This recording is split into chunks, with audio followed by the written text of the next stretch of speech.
to welcome you all to the Founders Academy. Thank you for joining us this evening. My name is Cassie Hayes, and I'm the Dean of School here at the Founders Academy Public Charter School. We're so excited to have you all here and have Nikki and Tiffany with us, joining us this evening. And with that, I'm going to pass it off to Tiffany Justice, co-founder of Moms for Liberty. Thank you so much, Cassie. Nikki and I just got to go on a wonderful tour of your school and meet some of your amazing students. We love to see the Hall of Presidents. There's an empty spot there. I saw this kid said, Nikki, Mrs. Haley, please get in and let's take a picture, right? And I said, just put a frame around my face. So it's wonderful to be visiting your charter school here in Manchester in New Hampshire. And charter schools are public schools, and you're doing some really innovative things here. So thank you for allowing us to be here. Parent choice is very, very important, and parents are the #1 driver of student success. Moms for Liberty is a nonprofit grassroots organization. We're in 47 states, 300 chapters, 120,000 members, really empowering parents to be involved in their children's education. And we're thankful that you're a champion for parents, a mom, the only mom in the race right now for president. And it's great for us to see that. And we've got a bunch of moms at this table, and you, Rick, so we're excited to have you here. Thank you very much. Yeah, that's right. Listen, we got a lot of men that are members of Moms for Liberty. So I want to jump right in because I want to hear from everyone here tonight. Would you like to start for me, please? Hi everyone, I am Rachel Killian. I have been in education, whether it's K-12, private, public schools, all the way up and through higher ed for the last 9 years. I've been in competency-based education for the last 9 years, and we are blazing the trail with the movement through the skills-based hiring and alternative credentials and pathways for non-degree type credentials that tap into the untapped potential of those that don't generally end up in higher ed. So I've been around for about 20 years in ed, and I feel very passionately about the importance of parents and education. And you recently ran for school board, correct? I did. In Londonderry 2 years ago, I did run for school board. It was an incredible experience for me. I think we had a lot of parents start to learn how important it is for them to stand up for their children and for what they want. Public schools are public for a reason. There should be transparency, there should be ownership, and there should be accessibility and accountability for what it is that children are exposed to in schools. I'm Sarah DeVito.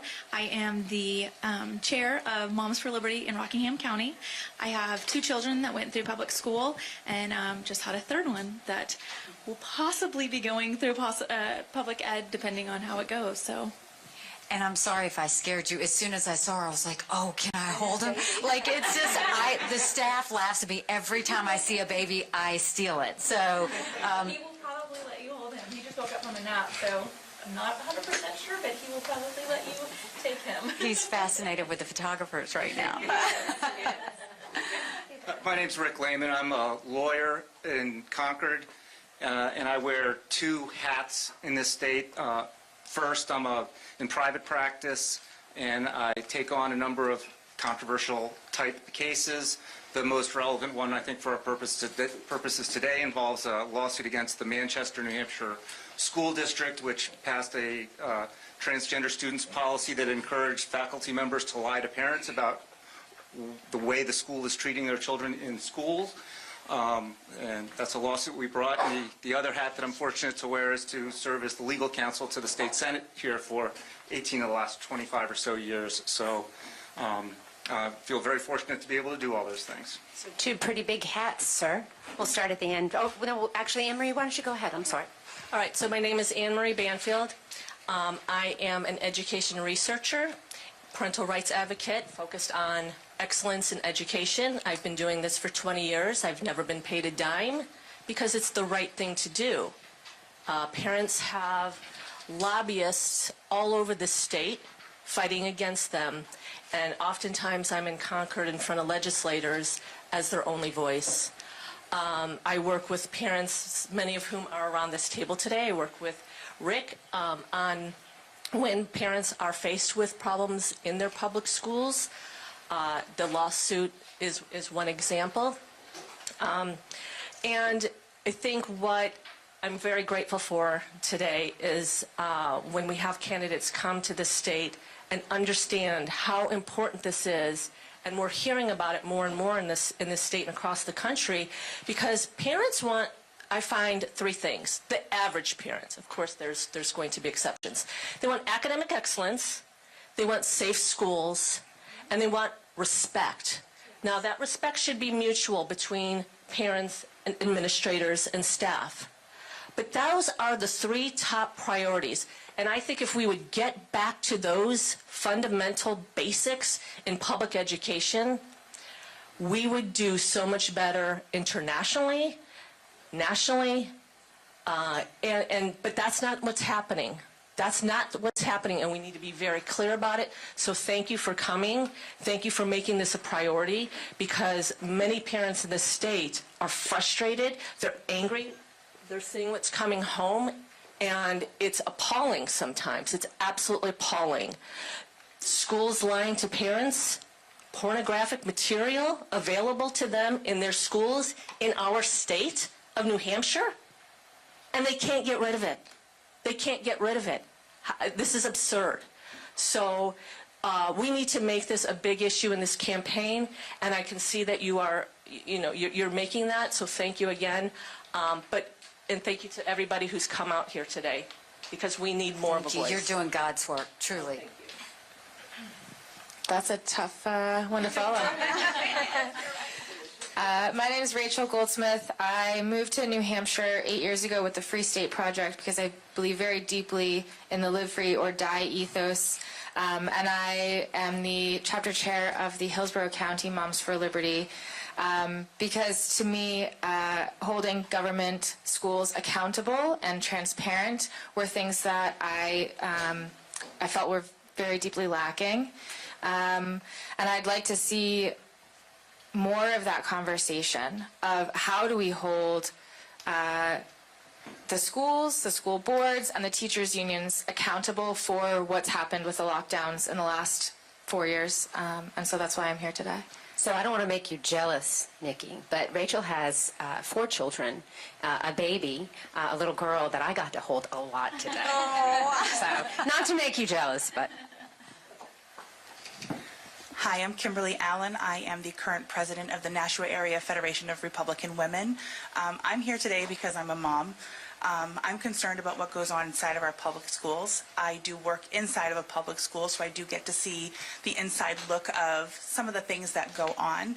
I think a lot of us have the main goal right now that we need to know what's going on inside the classroom. As a mom, when my son comes home and tells me these stories about what went on, and I contact the school and you get no response back, that's an issue. When you write to the superintendent and you don't get a response, that's an issue. There's many things going on nationwide, and the fact that the parents aren't being given this information when they're asking is very troublesome, because we are the parents, not the government, not the school board, not the teachers.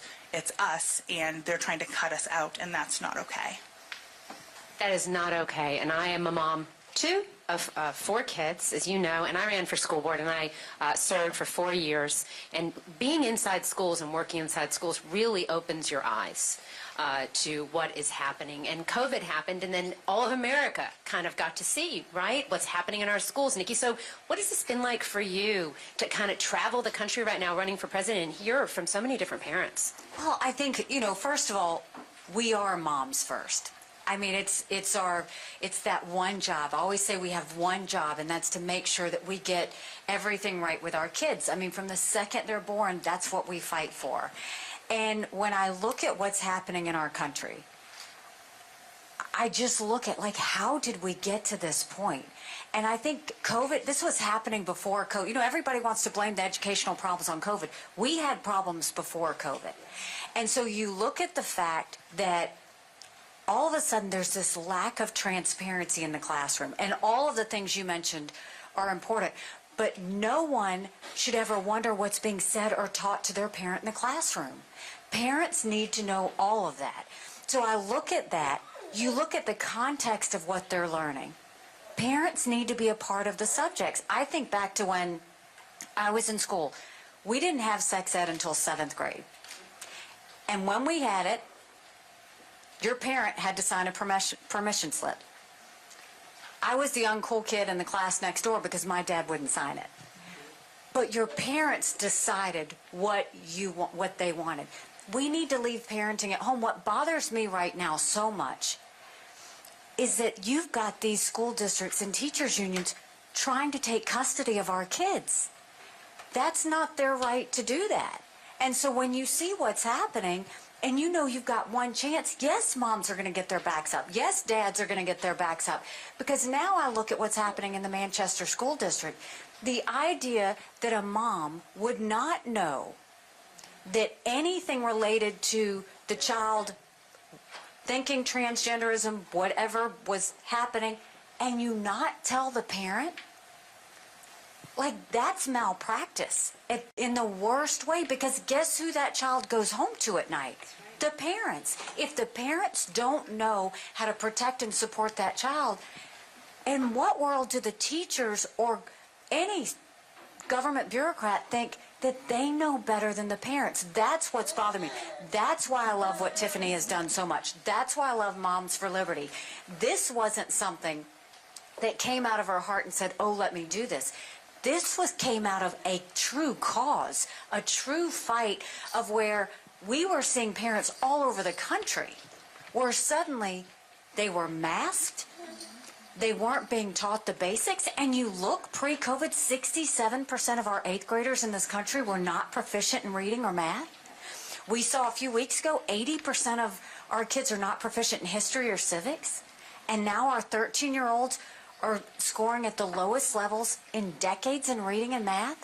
That's what I want schools to be worrying about, is reading, math, science, history. Not about what gender someone is, not about any sort of moral issues or social issues or anything else. That's not, parents will take care of that. And so they're not doing that. So I want to thank you, Tiffany. Truly, this is a fight that you're fighting every mom's fight. Every mom's fight, because it's that important. And parents need to know that they have support with that. And so as we do this, what my hope and prayer is that every parent realizes, use the power of your voice. You don't have to be a victim of this. Your student and your child doesn't have to be a victim of this. You are paying for this. Your tax dollars are paying for this. So if you are getting an education that you're not getting the return on investment, you should be able to move those dollars and go to the school of your choice. Cassie has a fantastic school here. You could see how happy the kids were, how comfortable they were, how they appreciated that the focus was on the basics. And I met with a senior at a New Hampshire school the last time I was here. And she said, and she pulled me to the side to say it, she said, in every one of my classes, they talk about transgenderism. And we feel like we're walking on glass because we don't want to say something because we're worried that everybody will get mad at us or they'll say we're bad people. That is terrible. We are supposed to be teaching our kids how to think, not what to think. And the last thing you want to think as a parent is that you're sending your child to school to be bullied for thinking something that's not natural to think. We have to fix this, and I can't thank you enough. I think this is so important. I'm one of the moms. I mean, I have 4 kids in public school at the time when I ran for school board, and so, you know, people ask about Moms for Liberty. I am a mom for liberty. I am that, right? And so that's why it's so important. I want to jump quickly into the court case and just get an update from Rick, if we could, about, you know, how did we get here, right? You don't have a Parents' Bill of Rights, AnneMarie. We'll go to that next. I want to talk about why you've had a Parents' Bill of Rights not pass twice, but you've got teachers encouraging kids to live a double life here in New Hampshire, and I don't know that everyone in New Hampshire realizes that. Well, I think you're right. And that's why I'll go anywhere to talk about this issue and the case I've gotten involved in. My client became aware that the school district, pursuant to the policies it adopted, was treating her child as being of a different gender than the child is. And it's not blamed on COVID, but it's a discovery that occurred because of COVID, because my client found out by watching classroom activity. Otherwise, she would never have known that this was happening. So we filed a lawsuit challenging the policy lost in Superior Court, appealed to the Supreme Court. I think, Tiffany, since we spoke last, we had the oral argument, and the city of Manchester defended itself by making a real jaw-dropper of an argument. They said, parents know what our policies are, and if they don't like it, they can go somewhere else. Wow. And this is the public school district for the biggest city in the state. That is the position they're taking in court, and the case is still pending with the Supreme Court, so we're going to see what they do with it. So, Cassie, we were talking a little bit about student funding. The funding for students at a charter school is different than the funding for students in traditional public schools. So it's really not that simple, is it, this idea that, you have the choice and just go wherever you'd like? I mean, we took a tour. I can see that you're really pulling a lot of stuff together to make things work at this school. So can you tell us a little bit about the difference in the funding? Sure. As a charter school, we receive state funding only. We don't receive local tax dollars from the sending district. So our funds are limited. We receive about $9,000 per student. That's an increase this year. We got a $1,200 increase thanks to probably some of the people in this room. So we were able to increase our funds that way. It costs between $15,000 to $20,000 a year to educate a student. So we do have to kind of stretch our dollars, but we do provide an opportunity for students, for them to be a part of our community. We do sometimes have wait lists because our schools are a little bit smaller and are limited funding. So we do encourage students to kind of make the best choice for them and the parents for the best choice for them, but it's not always possible if we're on wait lists or other restrictions that we may have with grade levels and things like that. And I just want to ask, what is the student funding for the district? I don't have that exact number because I'm not a part of the district, so I'm not sure. I'd have to look into that. AnneMarie knows. I can see her. What was the question? What is the per pupil funding in the district schools? At the state level? Chuck might know 20, that. is it 20? Is it 18? Well, Okay. you're talking about including the communities, so the state part of Yeah. that is I just know, 5,000, 6,000. on average Yeah, in New each Hampshire district's it's different. 18,000. Yeah. Got it. It's not much. And today was Cassie's first day of school here, so everyone should give Cassie a round of applause for us. God bless her to have all this and get your kids in class. We appreciate you. So two times, Nikki, a Parents' Bill of Rights has come before the House and the Senate here in New Hampshire, and AnneMarie's going to tell you a little bit about the fact it's failed twice. Right. So I think our parents are ready based on what they're seeing in the schools, and I mentioned some of that in my introduction. We've seen a significant shift away from a focus on academics to a focus on the culture, and I think that part of that comes from going from No Child Left Behind to Every Student Succeeds Act, which I'm sure you're familiar with. Every Student Succeeds Act also has a provision in there that the federal government has to approve all state plans. So it essentially brings the federal government right into our classroom. And so if you are not pleasing the federal government, in that provision it says that they will withhold federal funding. We're also seeing that our public schools are dabbling in psychiatric treatment inside the school. That comes from federal grants that are coming into the school. And in order to receive those grants, you have to report back to the federal government. The shocking thing is what we're finding in our public schools in New Hampshire is that mental health data on students is now leaving the district without the student knowing, without the parent knowing, and without any consent. That's what happens when federal money comes into our schools. We have to report back to them, and now we have school counselors violating their code of ethics and now handing over mental health data to Keene State in particular. This has been going on for years, and nobody knows this. The parents don't know, the students don't know. This is what's going on inside our public school system, and now they're going to bring more medical services into the school with the SAMHSA grant.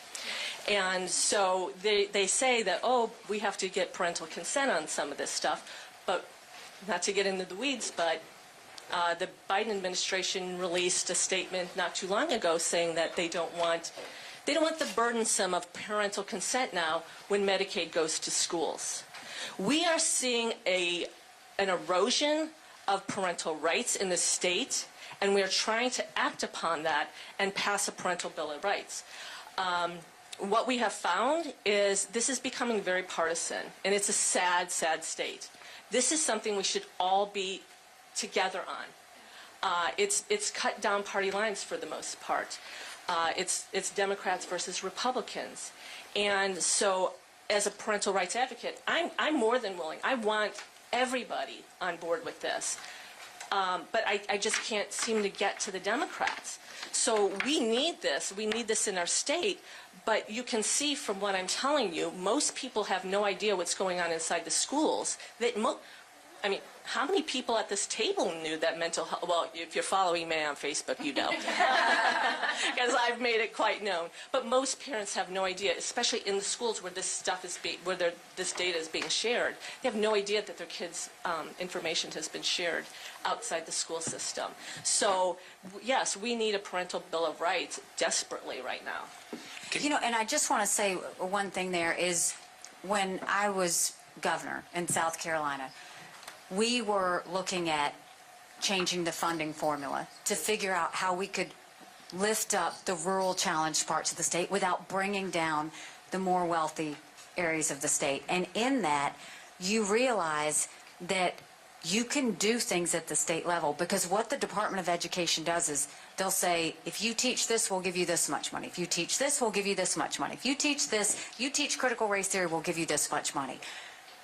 But states don't know they can deny the money. And so what I learned through all of that is, and this is part of what I will do as president, is we need to make sure those educational dollars are block granted and sent down to the states. So much of this is the Department of Education deciding what they want states to do, and we're like puppets having to deal with it. When you go and send the money down to the states, you empower the people.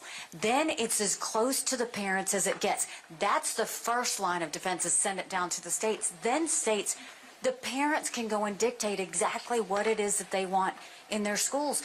I had a woman today come to one of my town halls, and she told me, she said, I'm a Democrat. She said, why is it that Republicans keep throwing out all of these social issues?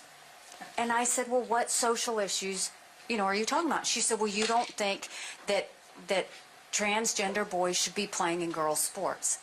And I said, that's true. And she said, but don't you see that you're talking about an issue and Democrats aren't talking about it? I said, I'm talking about an issue because it is in our schools. We are now seeing all of these topics that you say are social are now being said in every classroom. So parents are having to be forced to deal with it. Students who have played sports all their lives to get to this point are suddenly being put aside because they've decided to put biological boys in their sports. So my point of all of this is, we don't want Republican parents and Democrat parents. We want all parents. And we want to get to a point, can't all parents say, we want our kids to learn the basics? And can't all parents say there should be full transparency in the classroom on what's being said and taught? And can't all parents say that if you're going to do anything outside of that, that we need to sign a permission slip saying that we're okay with that? That's just basic. And now you hear that they're going to talk about certain schools, and we heard about this, masking up kids again. You're not masking up kids when the flu goes around. Parents know. I always knew with Don't give them any ideas, please. I know, really. But I always knew that when the flu season was happening, the schools would send notes home, say the flu season, it's kicking in, we've got a lot of kids that are sick, remind your kids to wash their hands, be aware of this, all that. And then the parents made the decision. Because moms know that kids get sick. Yes. Right? They're germy. It's what they do. They're and germy. it's part of growing up and part of life. We were at the playground today, and they're playing in the dirt, and that's what kids do. So, Nikki, we don't have a ton of time. I just want to make sure I cut you off, and I want you to be able to speak. Oh, well, thank you. I just have a comment about the Parent Bill of Rights and the importance of it.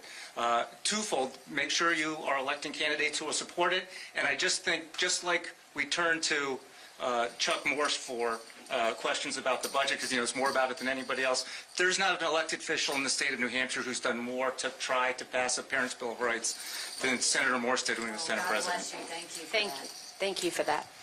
So let's talk to some of the moms at the table. Someone said recently in an interview, they said the teachers union said that Moms for Liberty and parents are making education political, that we're making it political, and I laughed and I said, well, that's really funny. I said, there have always been politics in schools. They weren't ideas that a lot of parents are agreeing with, and now we're paying attention. So Sarah, Rachel, just for a second, talk a little bit about what's in the minds of moms across the United States and specifically here in New Hampshire. So I would say here in New Hampshire, absolutely keeping girls' sports for girls, because biological reality exists, and that's important. But New Hampshire is, I think, unique in the sense that we have this really strong homeschool environment. We have a lot of support in a homeschool community, and to me, and to a lot of the moms that I speak with and parents that I speak with, we are concerned with the remnants of our tax dollars that do go towards government schools, and how to make sure that those are being held accountable, and how to make sure that we can ensure that our resources are being properly spent on our kids and on our kids' educations that we're in charge of and we're deeming appropriate for their developmental levels. And some of the other candidates have talked about abolishing the Department of Education. Is that something that you would be interested in talking more about or learning more about? What's a path that you maybe see towards that? And also kind of a secondary question, I guess, is teachers unions, I think, have just gobbled up resources and taken over this institutional capture of the administrative space. What do we do to hold them accountable as well? Great question. So first of all, I'll tell you with the Department of Education, it's easy to throw out and say, oh, we're going to abolish it. But what would really work is to send those programs. I'm more into, but how do we do it? How do we get it done? And the best way we get it done is you push all those programs down. You reduce the size of the Department of Education to what it's supposed to be. It's too big. It's too bloated. It's too bureaucratic. I am all for putting vocational classes back in our high schools. I want our kids to start building things again. The vocational classes in South Carolina are going to be different than the vocational classes in New Hampshire. New Hampshire people need to be deciding that, not somebody in D.C. So let's push it all down. And then what would be left of the Department of Education, what they need to do is how are we going to get our kids smart enough to beat China, to beat Russia, to beat India, to make sure that they are next level, but not in a way that they're telling what to do. They should be providing expertise on what we aren't doing that we should be doing. We've got our kids way behind in school. We've got to catch them up. We should be talking about more technical colleges, not necessarily just universities, because we want our kids to be able to find something that they can excel at. And so, yes, look, with Congress, they're not going to go and just abolish the federal government, but guess what? We can go and push all those programs down and make it so small that it's manageable. That's what I'd like to see happen. And then the second question you had was on... That would be a good one to answer at the town hall. Okay. Let's answer that one at the town hall. We haven't heard from two people at the table, and I feel very bad about that right now. So I apologize, but I hope that you speak at the town hall. I know you said you have concerns about special education and whether the needs of students who are being met in schools, and we'd really love to hear more about that and the importance of running for office. You also ran for school board. So we're going to have to wrap up the roundtable because I know that Nikki has a few commitments before the town hall. But during the town hall, please, we'd like to hear from both of you about the issues that you're concerned about. And what we'll do is y'all can have the first questions. Well, let's make sure that they have the first questions. Thank you. So that you get, because I really do want to hear what you have to say and what you think. Choose school board. They ran for school board. It's so no joke. important. You're running for president, so I understand that's a big deal and everything. But there's something about running in local, you run in that local office. It's interesting. But even you bring the same experiences. Like, I'm running as a mom, running as a military spouse. You bring your experiences to whatever it is you're doing, and you're using the power of your voice. I'm just thankful that you're all doing that. And at the end of the day, we're doing this for our kids. We're doing this for our kids. So thank you all for being here. Tiffany, I always love partnering with you. Thank you. All right. Thanks, guys, for showing up. No time for questions now, but town hall. We'll be at the town hall. Questions for the press after the town hall? That's Jane. We'll have to talk to our